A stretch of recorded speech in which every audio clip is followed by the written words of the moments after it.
Hi, my name is Tae Kang of Harbor Freight Tools for Schools, and we are excited to talk to you today about AI for your skilled trades program.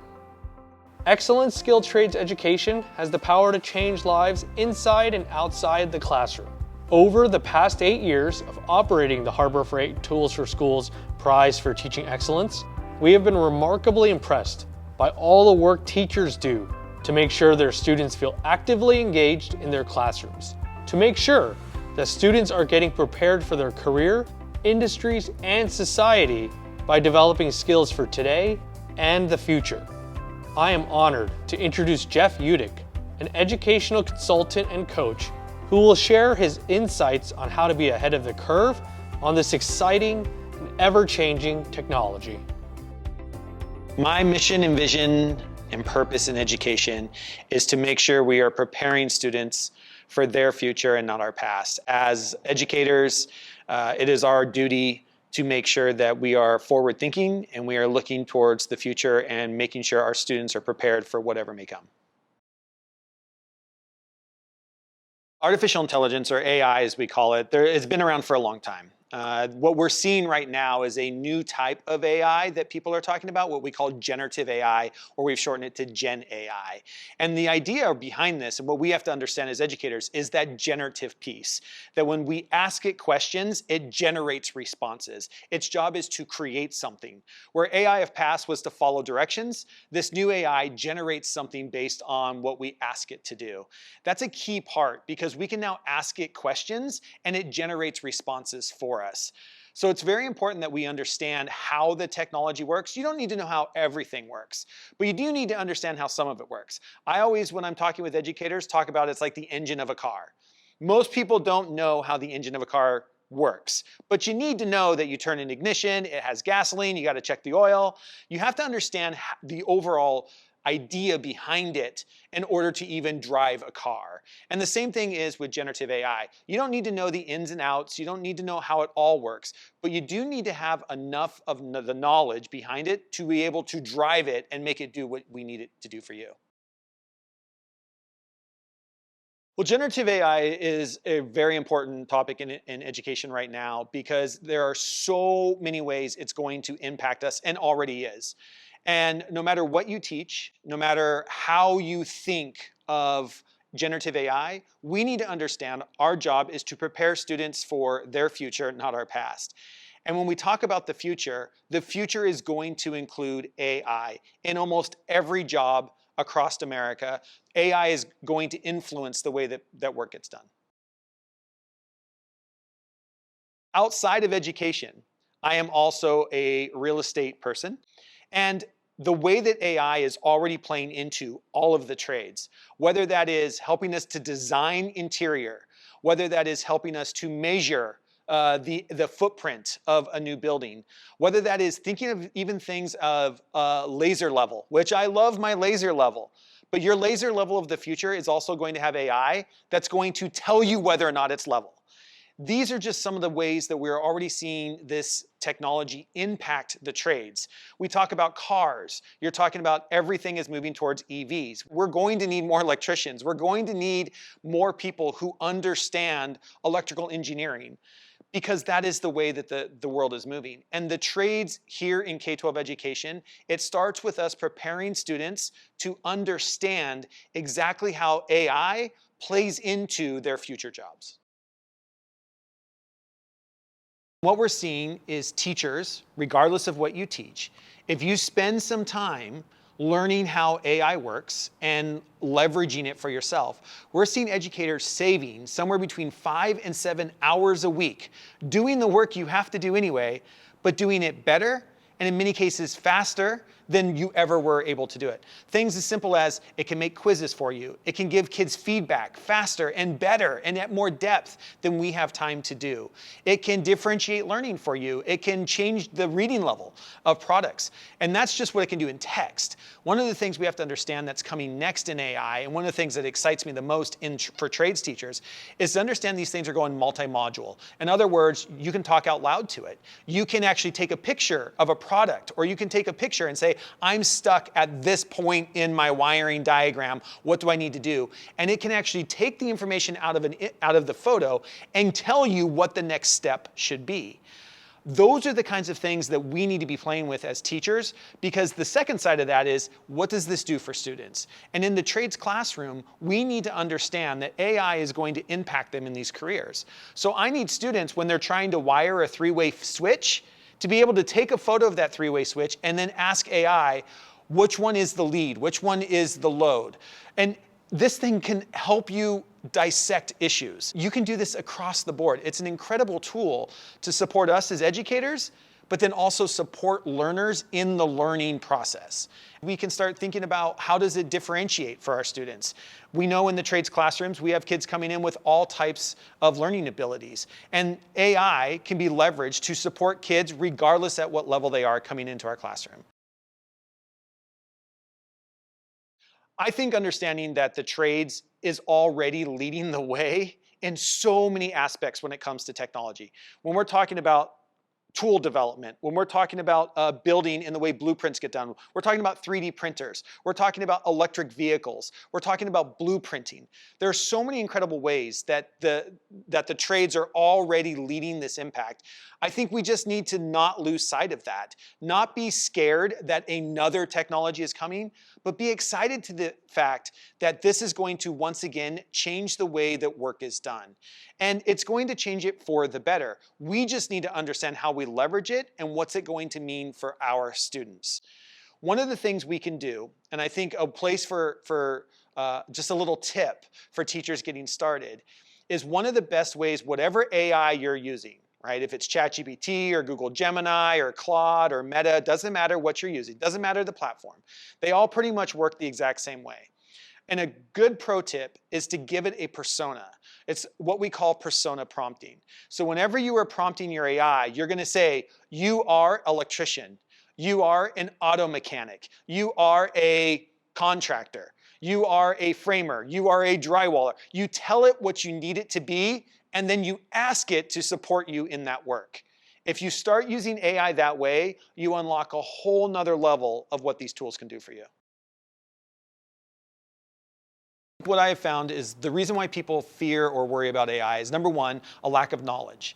This is coming through all kinds of surveys. It's a lack of knowledge, which is something we can do. We can be more knowledgeable with AI. We can go to professional development. You can lean in. There's all kinds of YouTube videos to watch on your own to leverage and understand what AI is. One of the issues that we've seen come out is this idea that people are scared about AI and job loss.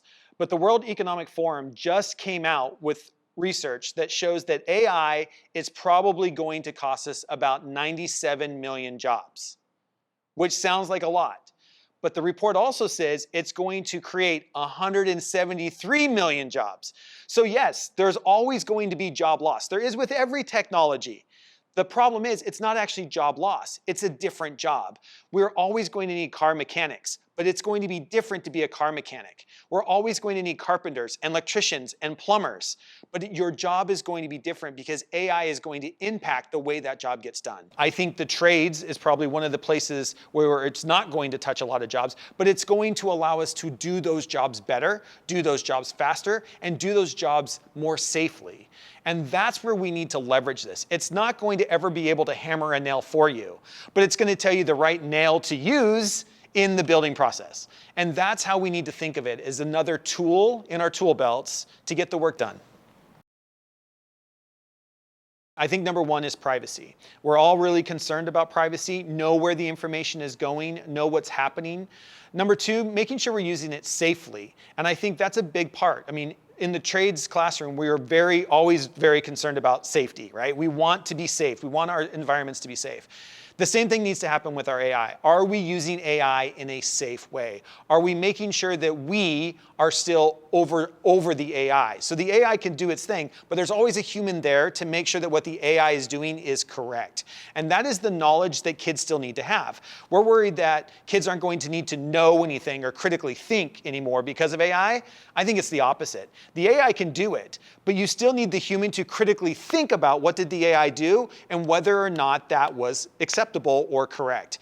That's a great way to start setting up your classrooms. Let AI do something, and then us as as students, decide whether or not that was correct. Was that the right approach? Do we think that will work? What a great way to get kids to start problem solving inside of our classrooms.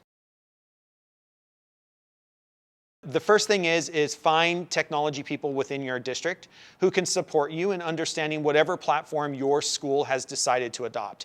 There are multiple different platforms out there. There are platforms being created just for schools to keep kids safe, which we talked about the safety issues.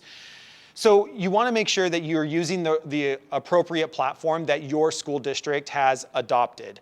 Now, within that, you then have to learn how to use that and then figure out how do you leverage that for your specific trade that you might be teaching. And I think that's where you get started. Find out the platform that your school has, find the tech people, get yourself some professional development, and then it's up to you to figure out and critically think through, okay, how do I now leverage this for myself and for my students? The best ways that skilled trade teachers can leverage AI with students is really to be thinking about, okay, what are some of the real world scenario uses? We're talking about things like it can support students in creating a budget. It can support students in creating a project. If I'm a student, I took Woodshop 1 and Woodshop 2. I need to come up with some kind of project for my final exam. I can leverage AI to support me in coming up with ideas. It can even help me blueprint out. It can help me decide what material that I need that would best support that project. Those are incredible ways that AI is being used already in the real world. Another great example is the eco-friendliness. Is a lot of times we don't want to waste material. That's a huge part of all the trades, right? We want to make sure we're eco-friendly.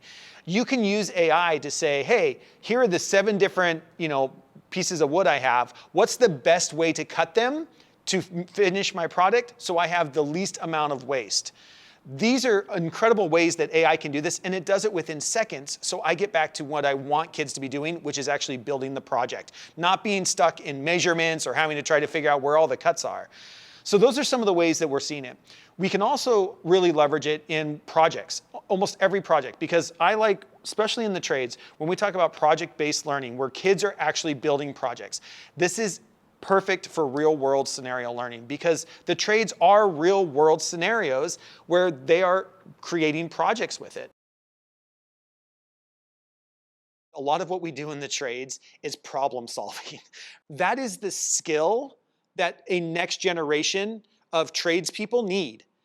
Where AI comes in is AI can support you in that problem solving, right? AI can support you in, hey, I have a problem with this wiring. I have a problem with this engine. I have a problem with whatever it happens to be. And all of a sudden you have a thought partner to bounce these ideas off of. There's other things that are coming that I think are really incredible. A lot of these now have a conversation mode where I could be working on a project where I still need to be using my hands because I don't want to be holding the phone, I don't want the phone, but I can turn on conversation mode and I can actually be talking out loud with the AI and the AI is giving me feedback and the AI will ask you, what do you see? What is happening now? And you can tell it and it will give you the next step. So I'm busy working with my hands, but I have a coach or a partner that is giving me feedback as I'm actually doing the work. Incredible ways that we can start leveraging AI within our trades classrooms. I think the safety aspect of it across all industries is going to be an incredible use that we're not talking a lot about. We're already seeing drones being used on work sites to support safety. We're already seeing some tools being created that have AI built in so that they will auto shut off before something bad happens. In the auto industry, we are seeing it as well as even not letting you work on a car until the battery's disconnected. If I was a teacher right now in the trades, I'd be looking for ways to introduce AI through a safety lens for students to get them to think about technology that they like, but also that there is this safety component that we have to remember. I think you also have to remember, if you're an automotives teacher or you're doing anything with engines, I mean, we're going to electric vehicles, right? EVs are the future. We are already to a place where most cars today, if there's a problem with the car, you plug it into a computer and the computer says, this is what's wrong. We are getting very close that you won't even have to plug it into a computer. The AI system inside that electric vehicle will say, oh, by the way, here's what's wrong with me. We have to help students understand that the future is these devices are going to tell us what's wrong with them so that we can fix them. Our job as an educator is to, how do we help kids understand that critical thinking, and then how do you actually fix it? Because that's where the job is going to be. Don't be scared. Dig in. Get some professional development. Talk to people who are in the trades and how AI is already impacting them. Everything from being leveraged in tools to being the way that we are designing curriculum. There are so many incredible ways that this tool will continue to be used. And I want to emphasize once again that our job as educators is to prepare students for the future trade jobs. And these future trade jobs are going to include AI. So it is our job and our responsibility to make sure we're preparing students for those jobs, not the ones that we left. Thank you so much for joining us today. Now let's get to work.